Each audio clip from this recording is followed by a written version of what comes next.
What is up, YouTube? That's here, bringing you guys another episode of Amateur Hour. We're leading with Lucario and Gardevoir today. We're going to save Typhlosion and Ninetales for the back.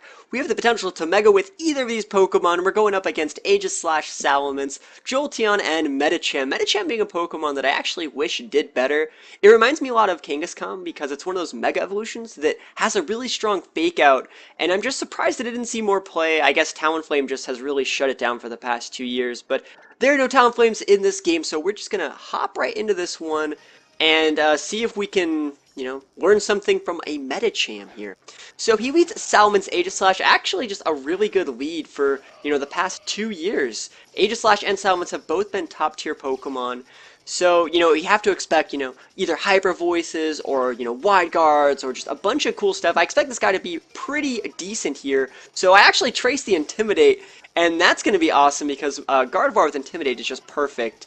So he intimidates me, I intimidate him back, we see that activate, and I'm deciding to go Mega Gardevoir here. Lucario, is a good Pokemon, but it doesn't need to Mega Evolve like Gardevoir does. I mean, it's cool if Lucario can Mega Evolve, it gains adaptability, but it doesn't need that that Pixelate boost like Gardevoir does. So I'm just going to go for a Follow Me. I don't want to eat a Gyro Ball, as he goes for a Stance Dance, I call it Stance Dance, but he goes for a Stance Change and pops a Shadow Sneak. Now, Shadow Sneak, that means the physical Aegislash, and look at that damage! He crit, which goes through the Reduce Intimidate, and then since he's in offensive stance, he just takes a ton of damage from my Hyper Voice. That's so ridiculous here. So I don't want to eat another crit. I really just don't want to eat another crit. There's no real reason to save him in. I can get a free swap into my Ninetales here, activate my Drought, and Ninetales is just one of my favorite Pokemon. I don't use it as much as I wanted to, and I originally wanted to use Charizard Y for this team, but Ninetales is actually just good enough for these type of battles. So he goes for the Shadow Sneak here. I pop a big Hyper Voice, and he's going to use both his Pokemon. There was no item on that Salamence that saved it. I mean, it was holding an item, but there was no Sash. There was no Rindo Berry. What's the berry that reduces fairy damage? I don't even know.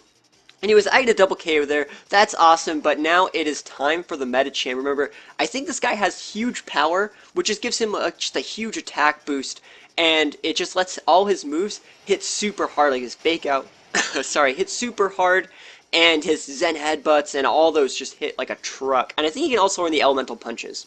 So I'm going to Protect here. I'm expecting a Fake Out. That would probably be the standard play here. He does Fake Out, but he completely reads me, Fake Outs my Ninetales, and goes for a Shadow Ball with Jolteon.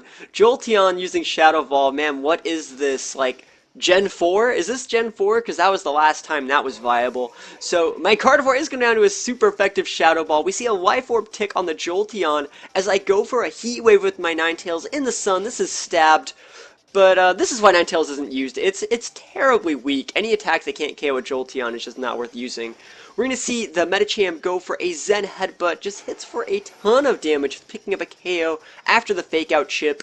Now, his Jolteon's burned, but it's not really the end of the world here. I'm going to set up my last two Pokemon. I'm going to set up my Typhlosion and my Lucario. Remember, the sun is still up, and my Lucario has the famous move Follow Me, redirecting all attacks into that guy. I didn't even really need to use it. I just felt like it because I wanted to. It's going to let our Eruption hit for maximum amount of damage, and these Pokemon are somewhat glass cannons. They're not even at full, so they're both going to go down here. So that's probably why Medicham isn't used as much. I mean, you could just use a Kangaskhan, and that's pretty much that's how the cookie crumbles. There we go. That's how the cookie crumbles. So Medicham didn't work. Shadow Ball Jolteon was cool seeing that one. I haven't seen that one for like almost 10 years. It's been like almost 10 years since I've seen a Shadow Ball Jolteon actually like work in a battle.